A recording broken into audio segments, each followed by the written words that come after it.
Nós vamos começar falando de orações que Deus ouve. Abra 2 Crônicas 7, um texto muito conhecido, 7:14. 2 Crônicas 7:14. Lá no Velho Testamento, depois de Reis, você vai encontrar Crônicas. Depois do livro do profeta Samuel, você vai encontrar o livro das Crônicas. Crônicas dos Reis, né? Crônicas 7:14.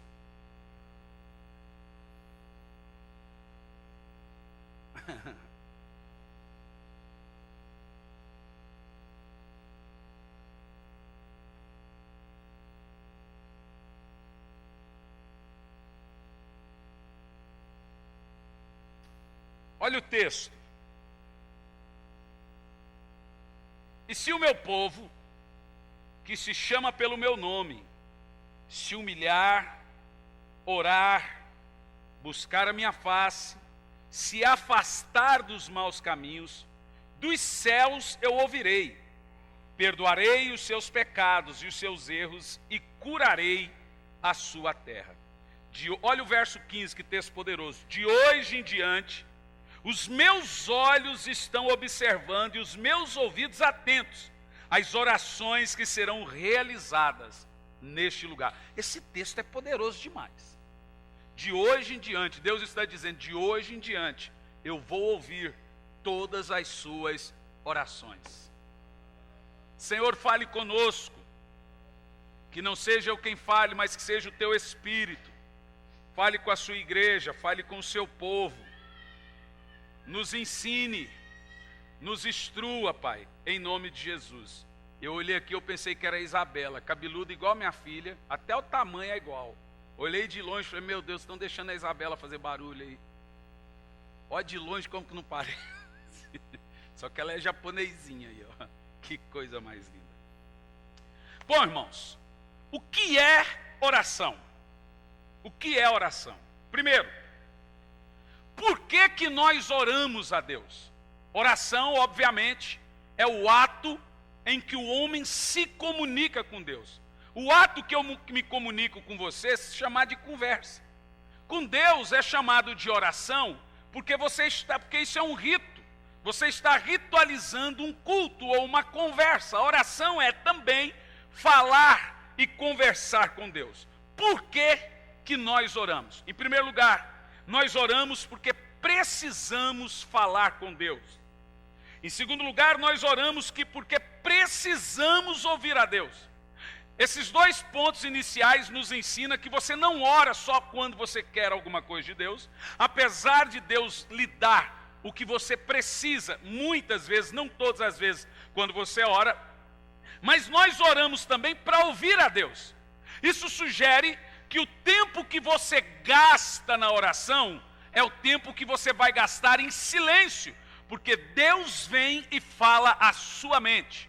No momento que você... Inacreditável. Por favor, me ajudem. Vai lá, o Zé. O Zé é bom para pegar o bicho pelo ouvido. Gente, tem coisa que só acontece na preciosa graça. Não. Gente, é só com o pastor Hernani que acontece isso. O cachorro tem um estacionamento de 3 mil metros para ele correr. É só entrar aqui, rapaz. É brincadeira, rapaz. Diz que cachorro e criança que gosta de mim, rapaz. E ele quer entrar aqui. Não deixa, Johnny. Johnny, se esse cachorro entrar, eu te pego. Johnny, fecha a porta para ver que está frio. Então vamos continuar aqui, presta atenção. Às vezes nós nos equivocamos no projeto da oração. Tem muita gente que pensa que ele ora só quando ele quer alguma coisa de Deus. Oração não é só um meio que eu consigo alguma coisa de Deus, às vezes, mas também é como Deus consegue de mim alguma coisa. Oração é um meio que Deus realiza a vontade dele na minha vida. Se você não orar, a vontade de Deus não será realizada na sua vida. Então oração é porque eu preciso falar com Deus, e é porque Deus precisa falar comigo. E em terceiro lugar, orar é algo natural na vida cristã. Preste atenção. Oração é um ritual cristão. Eu já disse 1001 vezes, mas tem que ser repetido de novo. Leonardo Ravenhill já dizia muito sobre isso. Ele dizia que o crente que ora deixa de pecar, o crente que peca deixa de orar. É natural na vida cristã que nós temos que orar. O judeu ora 3 vezes por dia, o muçulmano ora 5 vezes por dia, o budista 10 vezes por dia, o seixonoísta 12 vezes por dia, e o cristão não ora. Nossa oração é uma oração fast food. Ei, me dá uma batata, me dá não sei o que, pega o carro e vai embora. Nós somos cristãos clientes. Tem muita gente que trata a igreja, trata Deus como se ele fosse cliente. Me dá isso e ó, vaza. Nós temos que ter uma vida de comunhão, de identidade, identificação com Deus. O problema da maioria das religiões, todas elas têm na oração a sua principal prática. Me fala qual matéria de religiões que você viu que não mostra as pessoas lá.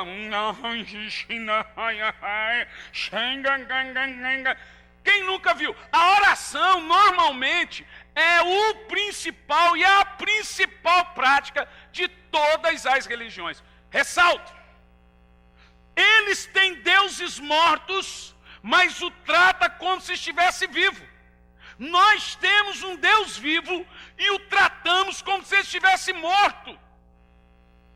As religiões pensam que os seus deuses são vivos e oram com afinco. Oram tanto que essa foi uma das brigas de Elias com os 400 profetas de Baal. Ficaram o dia inteiro orando. Você precisa entender, irmão, que oração é uma necessidade cultural, não apenas sua, mas também de Deus. Deus realiza o projeto dele aqui na terra, o propósito dele aqui na terra, quando nós oramos. Se o crente não orar, a vontade de Deus não será feita. Olha o que Jesus diz: ore assim: Pai nosso que estais nos céus, santificado seja o teu nome. Aí lá na frente Jesus diz: seja feita a tua vontade, assim na terra como no céu. Veja que é na oração que a vontade de Deus que é realizada no céu começa a acontecer na terra. Por isso que nós vemos a igreja como está. Por isso que nós vemos muitos crentes como estão. Não estão caminhando de acordo com o critério, com a vontade de Deus, porque não oram. Porque sem oração, a vontade de Deus que é feita lá no céu não vai acontecer aqui na terra. Então oração também é uma capacidade. Também é uma necessidade. Uma necessidade humana. Se você não orar, você começa a ficar angustiado. Eu sou o tipo de pessoa, Toninho, que quando eu vejo que eu estou começando a ficar amargurado, angustiado, a minha casa, que é muito grande, começa a ficar pequena para mim. Eu falo, o que está acontecendo comigo? O que está acontecendo? Eu falo, eu estou precisando orar mais.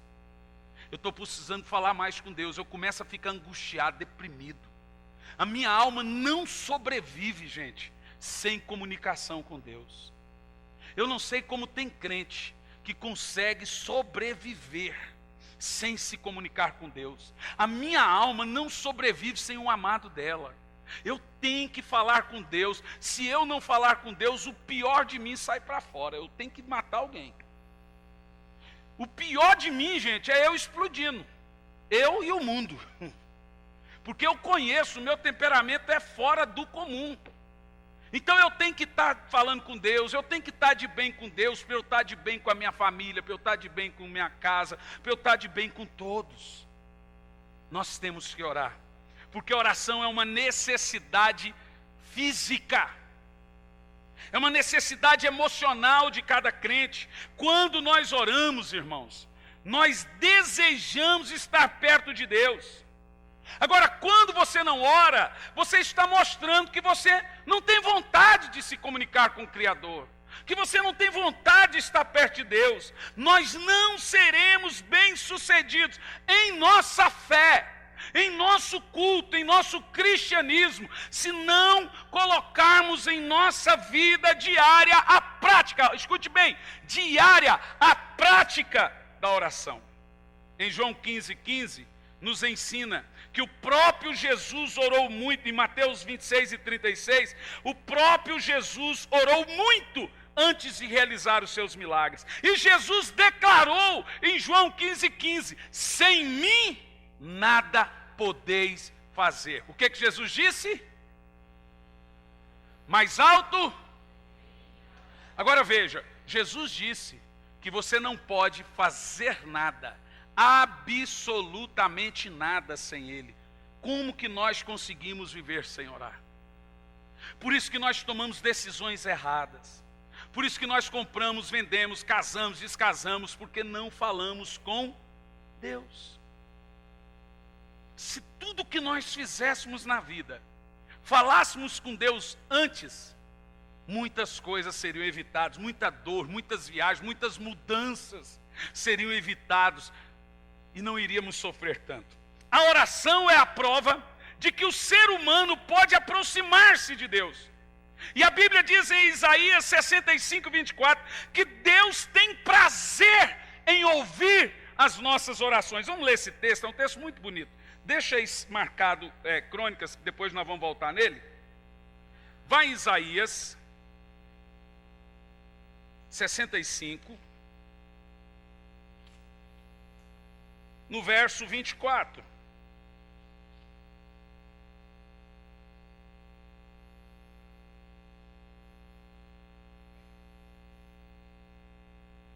Olha aí, ó.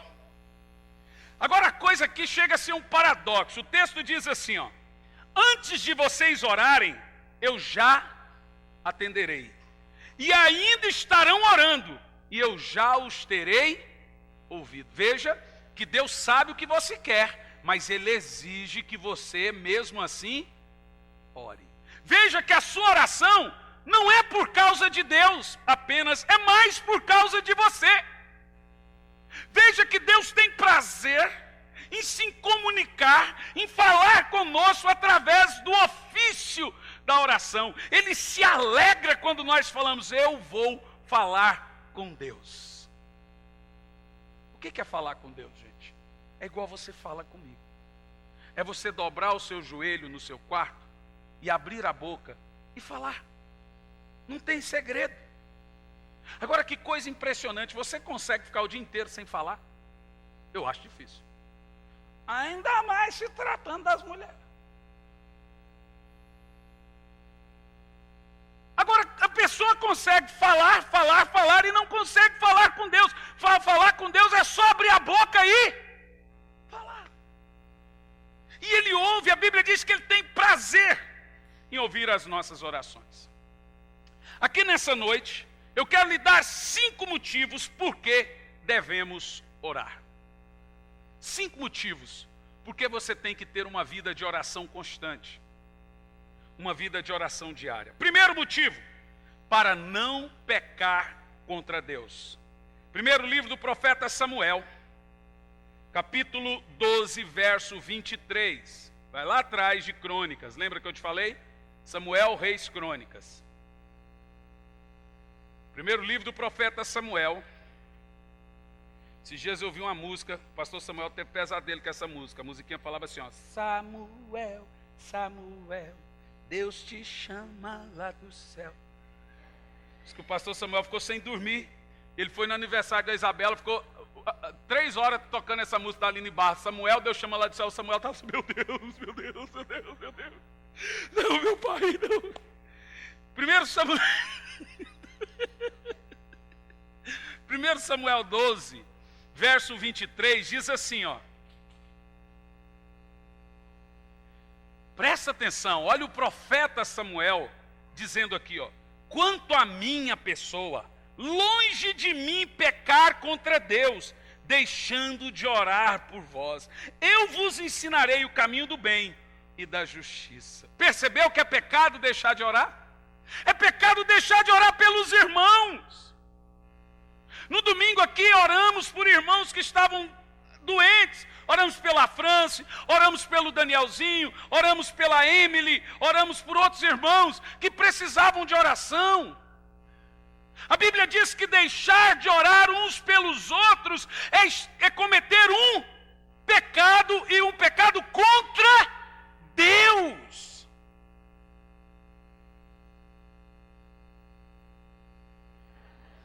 Parabéns, João. É você que está com esse celular? Não, quem quer? Ih, rapaz, é do conselho, menino. É do... Ah, menino. Desculpa, Joãozinho. É que vocês olharam para baixo, eu pensei que você estava olhando no celular, meu filho. Mas o papai falando no celular. Agora veja bem. Ó, escute o que eu estou dizendo. Deixar de orar. O conselho está rindo aqui, ô Luiz. Diz que vai para a reunião do conselho, Senhor. Ó, deixar de orar uns pelos outros, irmãos, é pecar contra Deus. Deixar de se preocupar com a necessidade alheia é pecado. Quando você dobra os seus joelhos em casa, quando você estiver em casa orando, querido, você deve se lembrar daqueles irmãos que põem os seus nomes na hora do pedido de oração. Senhor, às vezes você não lembra do nome. Senhor, eu oro.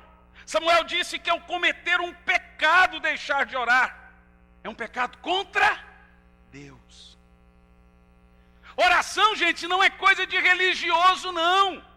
Oração é coisa de gente crente, de gente que ama a Deus, de gente que cultua, gente que se importa com Deus, gente que quer ter um relacionamento com Deus. É inevitável, meu querido, é inevitável que se você não orar, a igreja vai começar, você vai pensar que a igreja tem problema. Aí daqui um pouco você desanima com a igreja, daqui um pouco já não é mais igreja, daqui um pouco todas as igrejas têm problema, daqui um pouco você começa a ir para a internet, põe um defeito em tudo que é igreja, e o defeito está em você.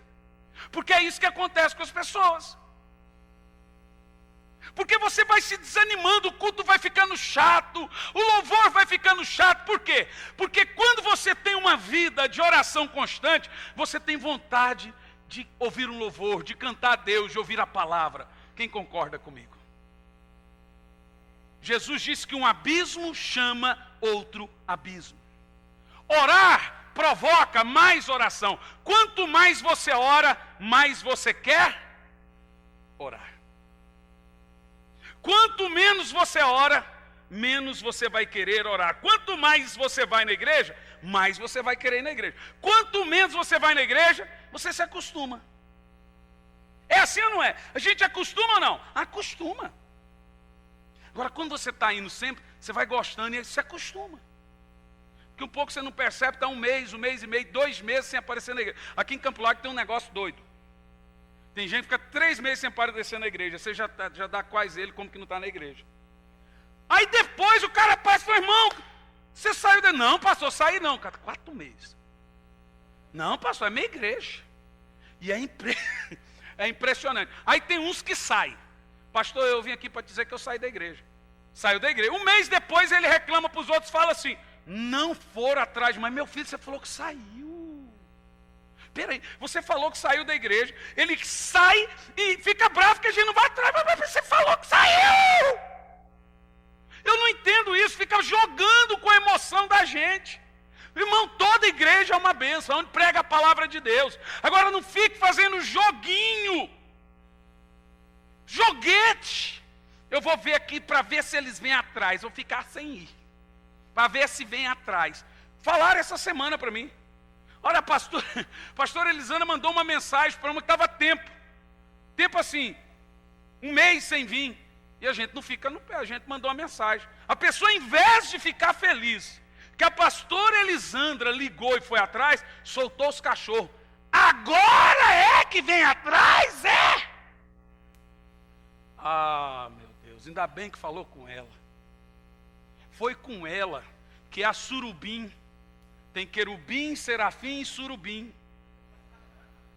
Porque se fosse comigo, irmão, meu Deus, gente. E sabe o que é isso, gente? É crente que não ora, crente que não se comunica com Deus. Irmãos, nós não podemos esquecer nunca o poder espiritual que tem na simples prática da oração. Veja, você precisa vencer o pecado, e você só vence o pecado orando. Você precisa vencer seus piores medos, seus piores pesadelos, o pior que há em você, sua emoção deturpada, e você só consegue isso orando. Ninguém alcança vitória sem orar. E nós estamos no tempo da graça. Isso significa que não há mais aquele sacerdote que pega o seu problema e leva para Deus.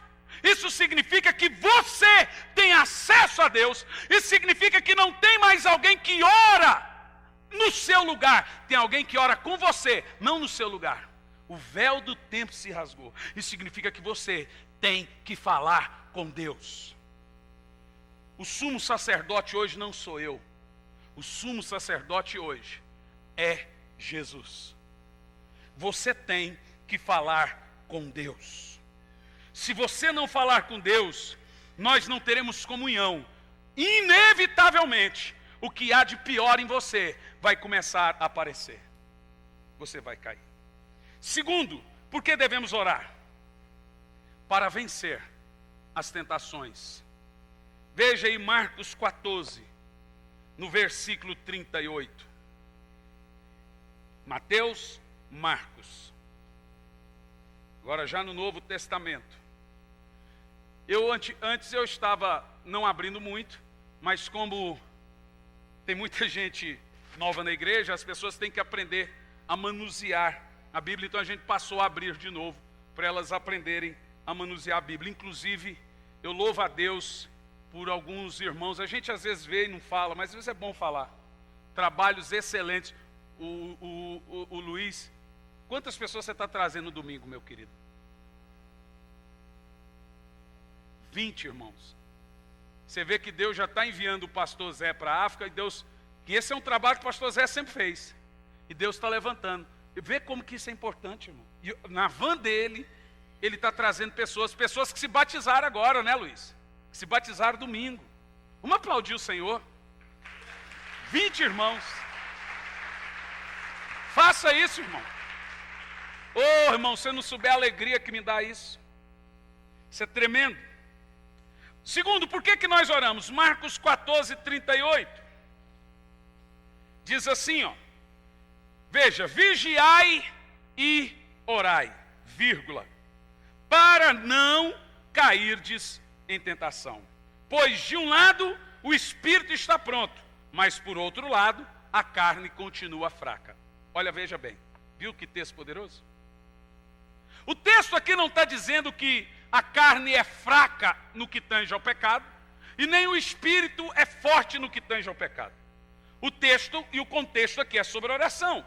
O texto aqui está dizendo que a carne é fraca no que tange a oração, e o espírito ainda está pronto sempre para orar. O texto indica, para quem aí pensa que não consegue orar, que a hora que você abrir a boca, o seu espírito ele já tem uma chavinha automática pronto para orar.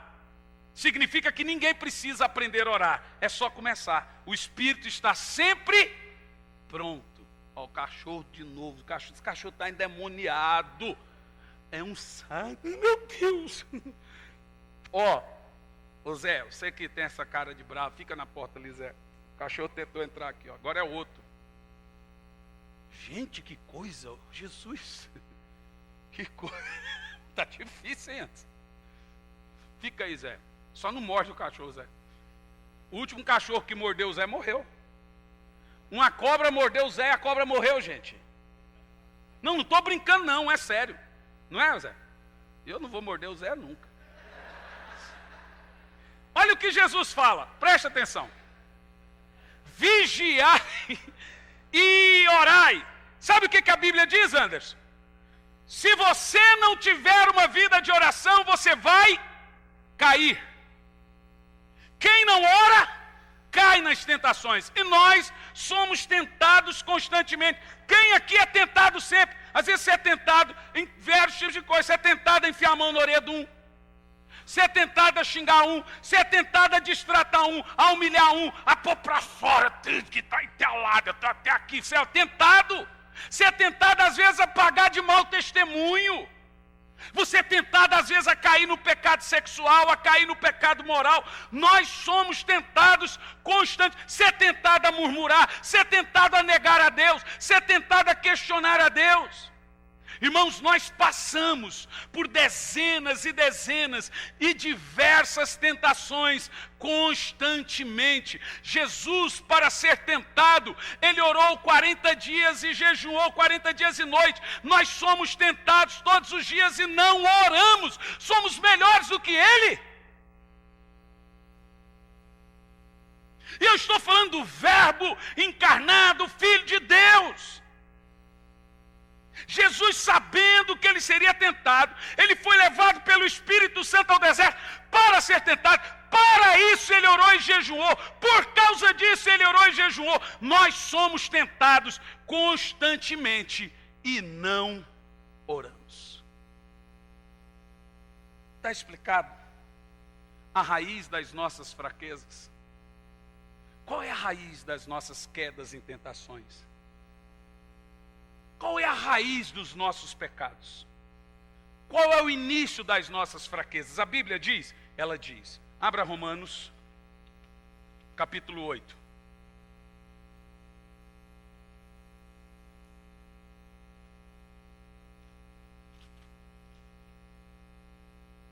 E no verso 26. Romanos 8 e 26. Eu aqui agora vou revelar a vocês o porquê nós às vezes murmuramos tanto pela nossa carne, murmuramos tanto pelas nossas fraquezas, murmuramos tanto pelos nossos pecados, mas eu vou revelar qual é a raiz da sua fraqueza. Já ouviu aquele negócio de matar o mal pela raiz?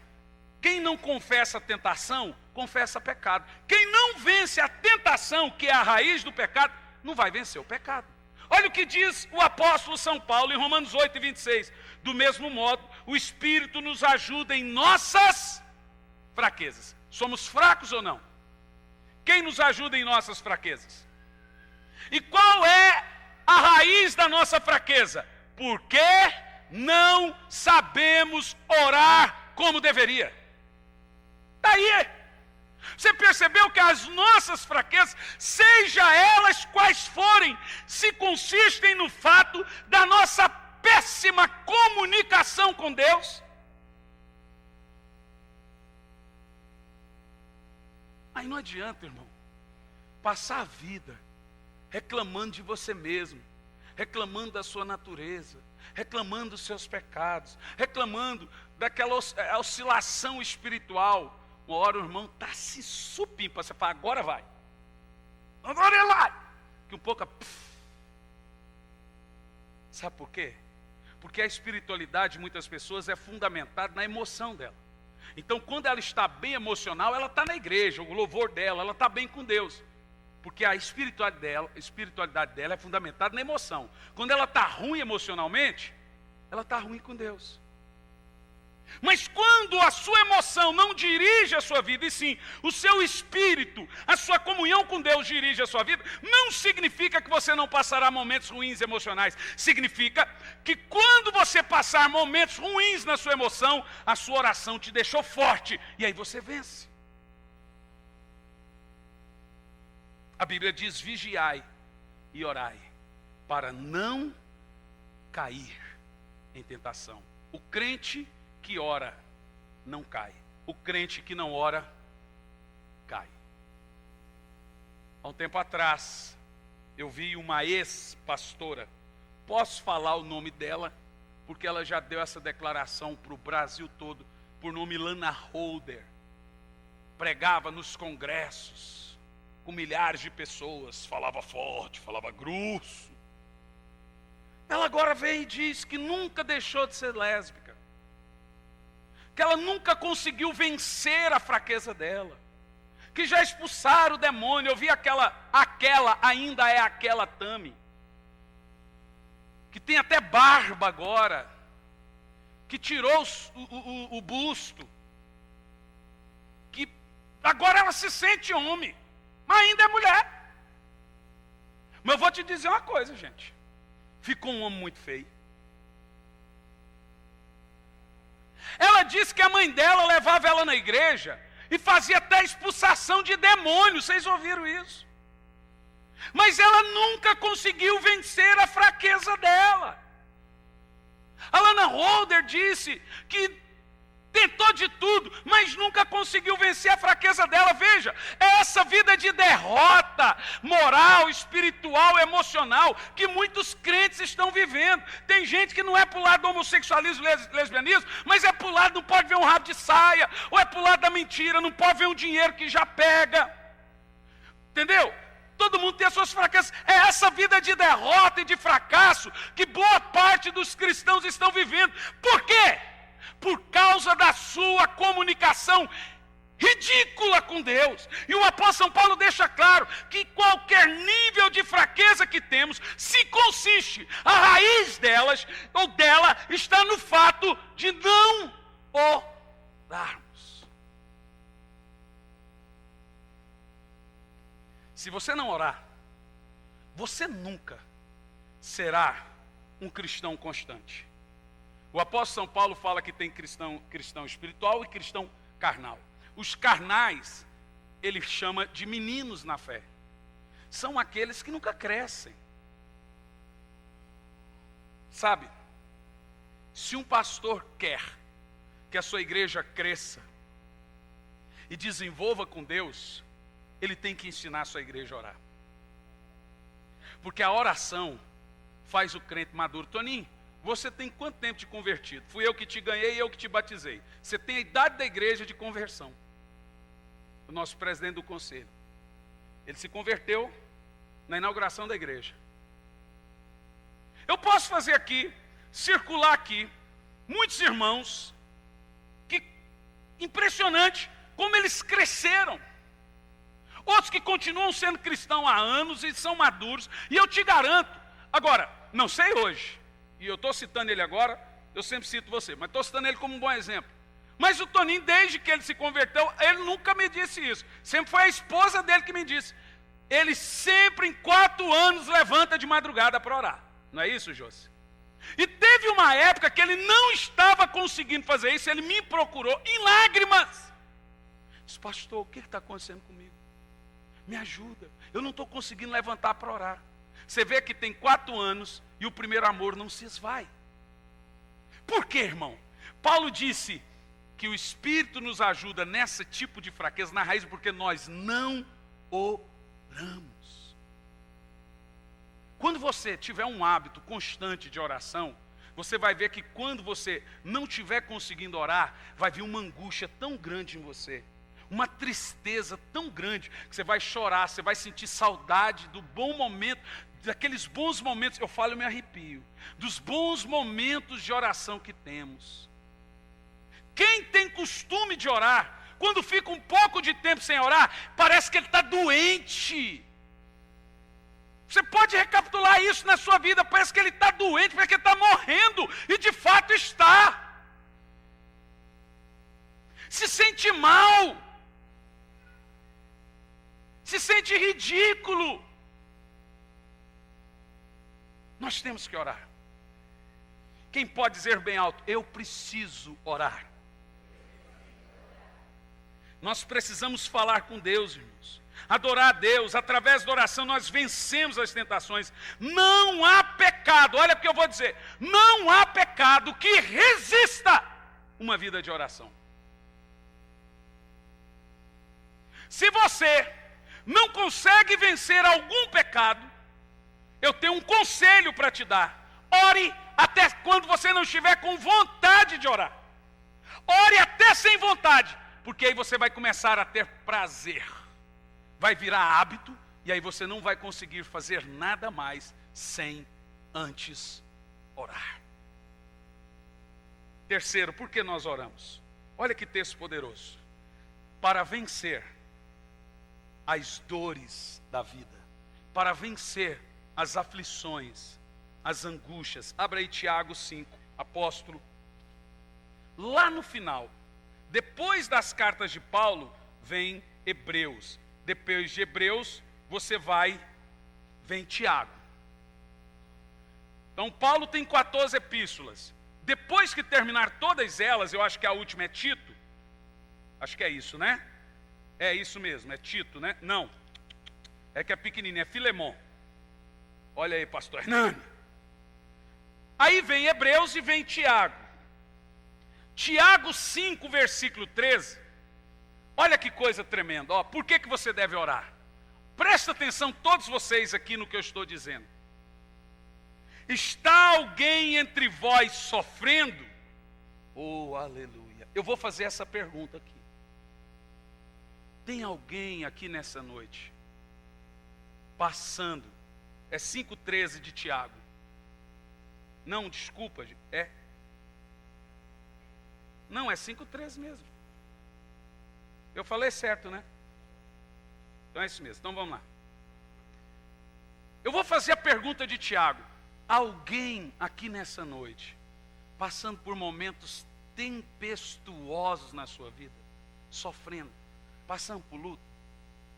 Eu disse isso na terça passada, Toninho, e volto a repetir. Não é contando para alguém o seu problema que vai resolver sua dor.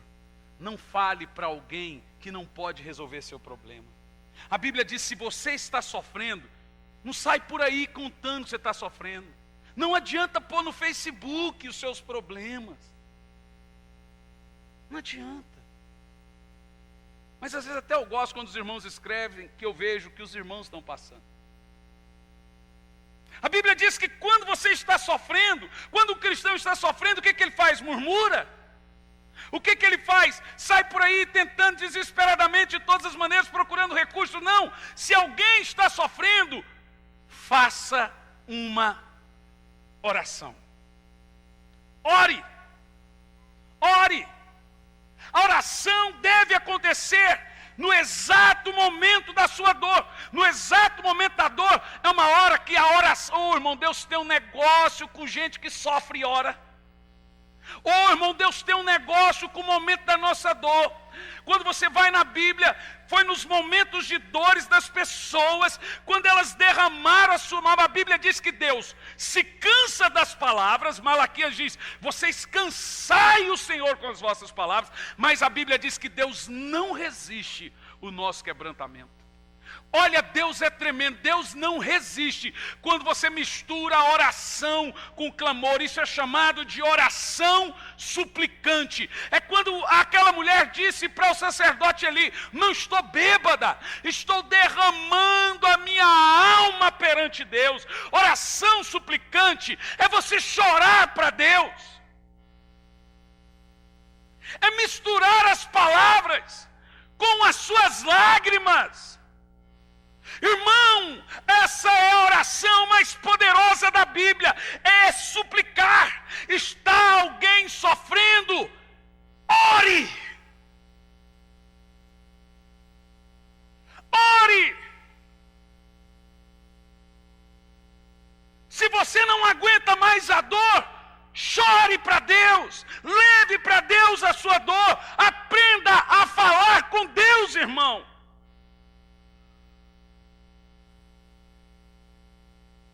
Aqui na igreja, nós temos muitos irmãos que sofrem de depressão. E não é demônio, é doença. E eu aconselho vocês a orar mesmo sem força, a orar mesmo sem vontade. Aproveita na hora da dor, que é quando Deus não resiste. Ô irmão, olha para mim, Deus não resiste. Ore chorando. Sai de perto das pessoas quando você tiver vontade de chorar. Aproveita quando sai um para o trabalho, outro para o outro, ou você lá no trabalho vai, ou entra dentro do carro. Quantas vezes eu chorei dentro de carro. Meu filho, 40 dias internado, morreu 3 vezes. Esse menino, essa criancinha desnutrida ali. Vocês viram que eu pus? Eu sou um pai coruja. Esse dia a gente ficou bravo que eu punha foto de filho meu na internet. Irmão, o Facebook é meu, eu faço dele o que ele quiser. Facebook meu é para mostrar minha família, minha igreja, mostrar, pronto, vá se catar, não quiser vaza. Ah, se catar, não vai. Ah, só que me faltava mesmo, rapaz. Você acredita nisso? Foi para um menino com 13 anos, falei, mas não parece que tem 13 anos, todo mundo falou que era eu. É você, pastor, esse menino lindo? Ah, obrigado. Mas esse menino aqui, gente, com 4 anos de idade, eu pegava ele com uma mão assim, ó, na UTI. Ele morreu e Deus ressuscitou ele. Muitos conhecem a história, muitos não. Chamou a médica me chamou e chamou minha sogra. Não teve coragem de falar para a mãe. Ó, seu filho morreu. Você já imaginou? O que um crente faz numa hora dessa, se ele não sabe falar com Deus? Por 5 minutos apenas eu senti o desgosto de perder alguém que você ama tanto. Que deve ser um sentimento absurdo. Deve ser os piores sentimentos do mundo. Mas, irmãos, eu me apeguei com aquilo, meu Deus, aquilo me deu uma força na hora que eu vi aquilo tão grande para orar. Eu não orei para Deus ressuscitar o meu filho, por incrível que pareça. Eu orei para dizer o quanto eu amava a Deus. Sabe o que saiu da minha boca? A única coisa que eu falei para Deus: Senhor, a hora que veio aquela notícia, eu falei: Senhor, eu sempre te adorei e sempre vou te adorar. Nada mais saiu da minha boca. E ainda disse mais, falei: Satanás, nem tentado eu fui por questionar a Deus. Você nunca vai me impedir de adorar a Deus. 5 minutos depois, o meu filho volta à vida. Irmão, eu me lembro que eu e o pastor Samuel morávamos numa chácara em Brasília, que naquela chácara 2 presbíteros, plantadores de maconha.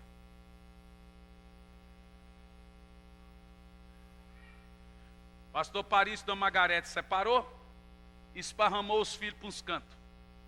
Eu e o pastor Samuel fomos ficar na chácara de um casal de diáconos da igreja dele, que ele não sabia que, assim, distribuía umas droguinhas.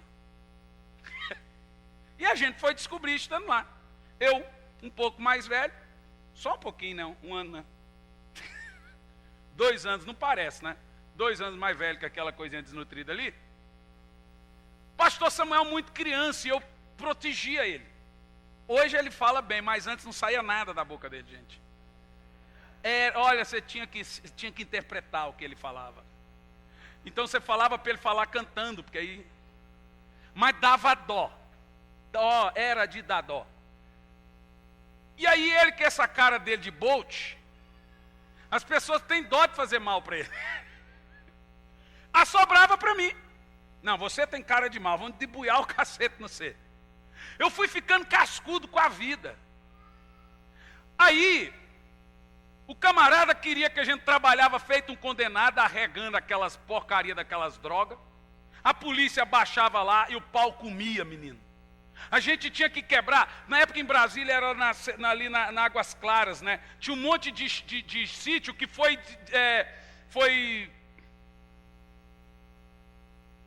desapropriado para fazer uma cidade nova que chama Águas Claras hoje. E aí tinha esses prédios, a gente tinha que quebrar aquilo. Para quebrar essas colunas, eu tinha o quê? 9 anos de idade, por isso que eu sou um tourinho assim. Ele é porque comeu muito, eu é porque quebrava a coluna. Eu tinha que pegar, gente, com 9, 10 anos de idade, uma marreta de 5 quilos, para quebrar o concreto, para tirar o ferro e vender, para fazer dinheiro. Serviço escravo. E se não fizesse, o que acontecia com você? Comigo, né? Apanhava e apanhava muito. No soco, no chute, no pedaço de pau. Aí um dia eu revoltei, rebelei. Falei: não faço mais nada aqui. Então não vai comer. Aí o Samuel, sabe o que ele fazia? Ele pegava, comia. Ele pegava o primeiro prato e levava para mim escondido comer. E depois falava: eu posso comer mais? Aí ele comia. Isso foi muitas vezes. Muitas vezes. Irmãos, eu lembro que daí eu comecei a ter a prática da oração suplicante. Eu ia lá para o meio do morro, pegava o violão e ficava cantando. E olhando para o plano piloto, pensando que era Goiás. E imaginando: lá está minha mãe, lá está meu pai, orando: Senhor, manda meu pai de volta. Até que uma outra família, vizinho daquela, com dó de eu ser espancado, porque eu era boca dura. Eles batiam, eu falava, pode bater mais, vai ter que me matar. Mas eu não trabalho mais de escrava, que vai ter que me matar. E eles estavam quase matando.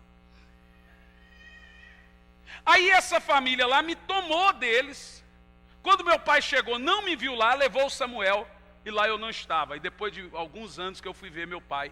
E eles não contaram aonde eu estava. Eu orava, gente, que eu chorava diante de Deus com 9 anos de idade. 9 anos de idade. Há uma história muito linda que eu tenho para contar aqui de testemunho. A minha mãe então pegou, no setor Garavela em Goiânia, os 5 filhos num barraquinho com 3 cômodos. Não era Garavela não, Senador Canedo, Parque Alvorada. 5 filhos, Dona Margarida, por isso que ela está precisando tomar remédio hoje. Sozinha, sem ter o que comer. A minha mãe foi trabalhar numa churrascaria, sabe como que ela levava comida para casa? Ela pegava os restos de carne que as pessoas deixam no prato porque está fria, no rodízio. Ela pegava aquilo e levava para casa. Até que um homem, dono de uma empresa de material de construção, nem lembro o nome desse homem, ele deu para minha mãe o lugar para morar lá, embaixo lá, para cuidar ali da empresa de material de construção. Um dia o ladrão foi entrar lá, eu arrumei uma garrucha. Eu tinha 11 anos de idade, gente. Arrumei uma garrucha, aquela de pochumba assim, e eu deixei ela carregada. Eu falei, eu quero ver esse ladrão entrar aqui de novo. O bicho é ruim, gente. E pus a garrucha na porta. Olha que o ladrão foi entrar, eu pinchei bala na bunda desse ladrão, gente. Mas eu quebrei o vidro. A garrucha, aquela de socar assim, eu aprendi, comprei aquela garrucha, nem era. E rapaz, eu vi o cara lá, eu falei, rapaz, tá na mira. Minha mãe, você é louco? Eu falei, louco e pau! Rapaz, o cara saiu, foi correndo, menino. Falei, o homem falou para cuidar, eu vou cuidar. Quero ver quem vai entrar nesse negócio aqui agora. Tinha 11 anos de idade. Irmãos, eu fui pregar nessa cidade. Eu, Elisandro e o Gianluca. Há cerca de 2 anos atrás, no Parque Alvorada. E lá tinha um homem cego. Esse homem, antes que pôs a minha mãe para morar lá, ele dava leite para nós. Deixou a gente morar lá de graça. Lá tinha um homem cego. E eu vi aquele homem cego. Falei, vem aqui o senhor, que eu quero orar para o senhor. E eu orei para aquele homem cego. Quando aquele homem enxergou, ele começou a chorar. Eu falei, qual é o nome do senhor? Ele falou o nome dele. Do que o senhor faz? Falou, sou dono de uma empresa de material de construção. Eu falei, aonde? Eu falei, não é possível. Falou assim, quem é você? Eu falei, sou o Hernani. Ele lembrou, não, você é filho da dona Margarete? Eu falei, eu sou filho da dona Margarete. Esse homem que era cego começou a enxergar na hora. Aquele homem que um dia arrumou uma casa para nós ficarmos, que levava leite para nós, anos depois agora estava sendo curado da cegueira, de um câncer, completamente curado, Deus sendo grato. A Bíblia diz que quem dá pão para comer ao necessitado, o Senhor vai multiplicar os seus ganhos. Tudo que você planta, você colhe, irmão. Eu olhei para minha esposa em lágrimas. Falei, meu Deus, esse homem aqui era aquele homem que deu a casa para nós morarmos. Ele agora cego, está sendo curado. Esse homem chorou. Falei, o meu sonho era saber que fim levou os filhos da dona Margarete. Pois bem, eu vou falar para o senhor que fim levou. Todos são homens de Deus. Nenhum está morto, nenhum virou bandido, nenhum virou marginal. Você não sabe o poder que tem a oração suplicante. Orar com lágrima. Porque quando você ora com lágrima, você ora com sinceridade. Não tem fingimento na dor, gente. Não tem fingimento no sofrimento. Aproveite o momento da dor para clamar ao Senhor. Tiago diz, quem está sofrendo, faça uma oração.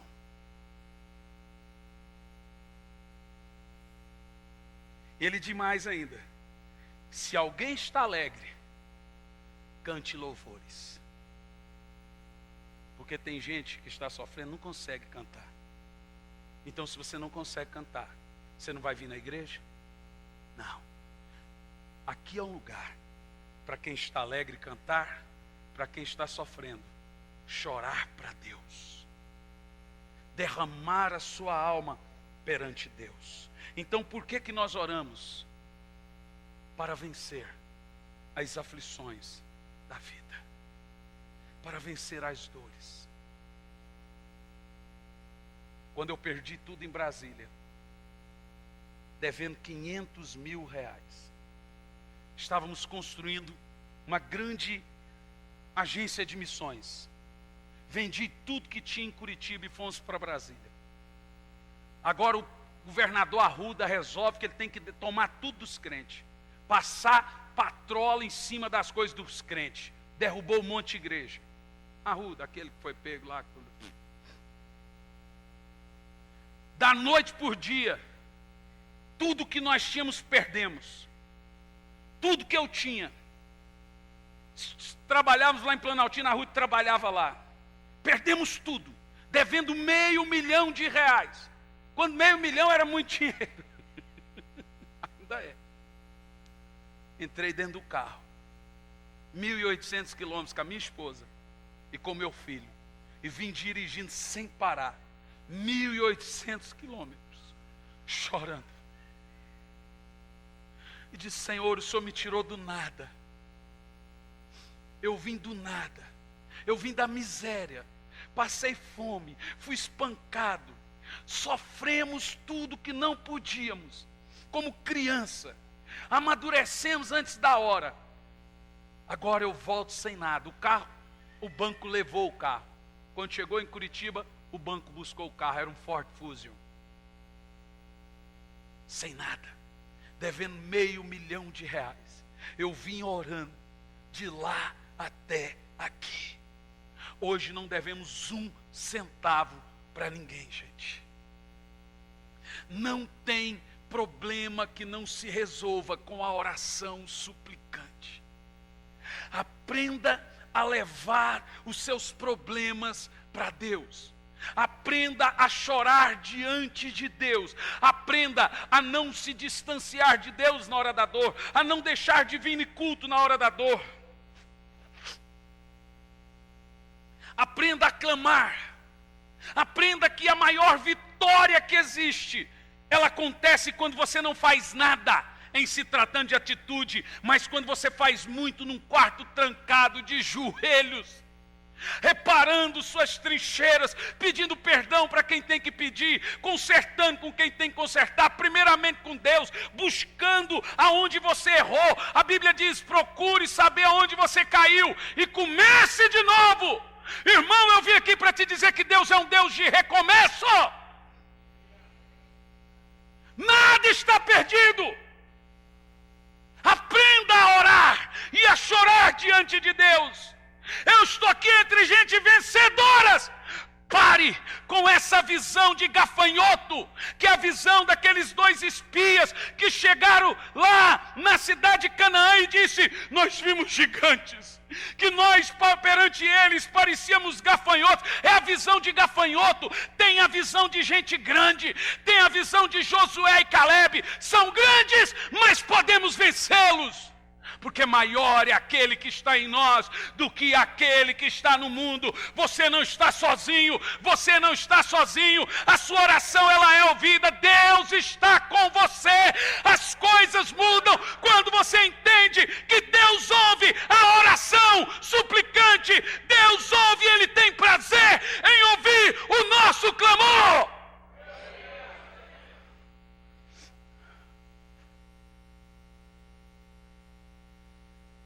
Aleluia. Em quarto, por que devemos orar? Para tremendas mudanças. 5:16 de Tiago.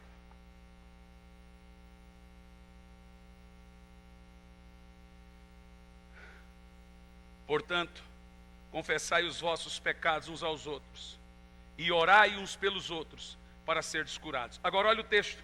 A súplica de um justo é poderosa e eficaz. Uau! Você percebeu? Mas a sua oração não é poderosa porque a oração é poderosa. A sua é poderosa porque quem ouve ela é poderoso.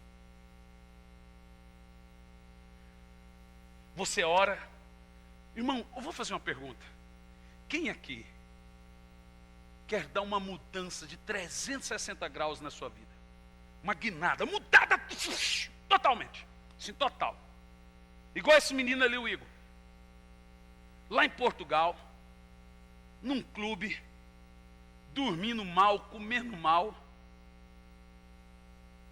desacreditado. E a gente orando. De repente, Deus abre as portas, assina um contrato em euro, vai ter moradia, tem tudo. Um clube de futebol na Europa. Ou seja, quando todo mundo já pensava, eu falava para a Rosinha, para o Petro, assim, Deus dá uma mudança. Quem precisa de uma mudança assim? Ó? Levanta a mão. Tiago diz que você ora para tremendas mudanças. Eu quero induzir você a não desistir desses dias de oração que teremos aqui nas terças. Porque Deus vai mudar situações aqui.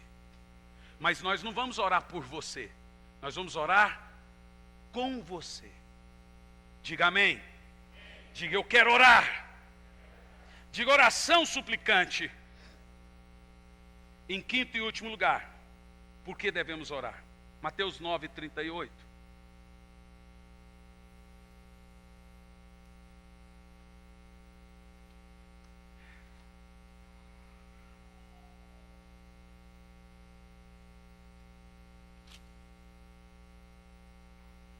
Em último lugar, a Bíblia diz que nós devemos orar para o crescimento da obra de Deus. 9:38, Mateus diz: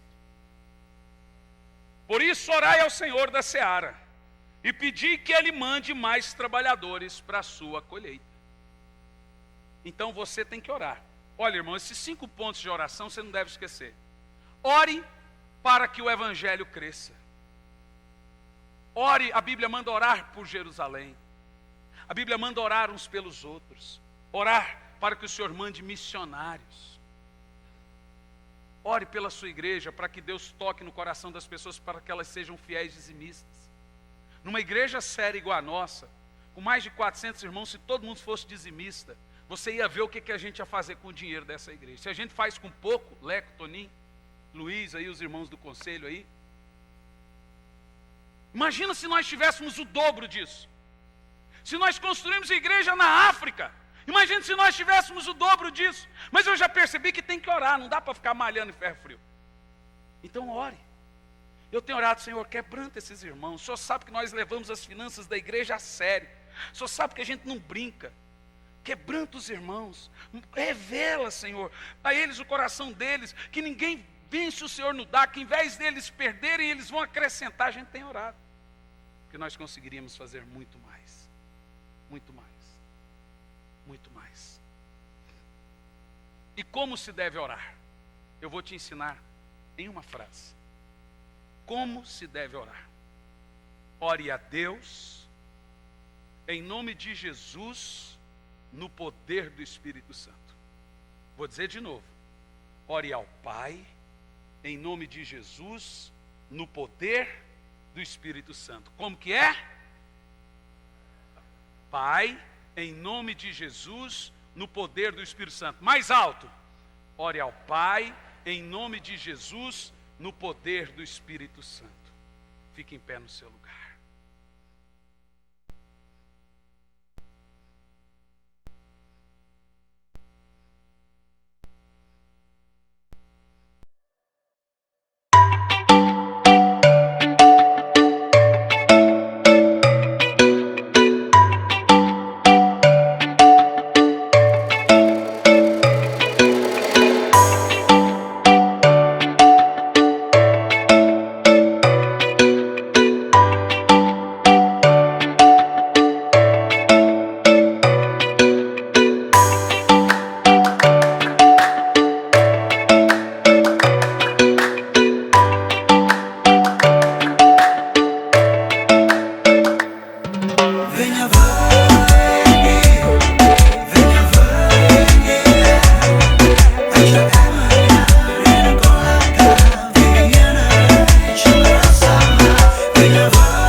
gió nào cũng sẽ qua, miễn là có em ở đây cùng ta. Nằm ngoan nghe anh vỗ về, vừa tuyệt vời không chỗ chê. I'm lucky man, có được em như lành chung số đề. I was a playboy, nhưng đó là anh trước đây thôi. Không còn muốn đi đêm, muốn ở nhà cùng em ngắm mây trôi. Tay đang trong tay, nhìn mắt em là anh đủ say rồi. Đóng chắc trở lại rồi làm gì tiếp theo em sẽ biết ngay thôi.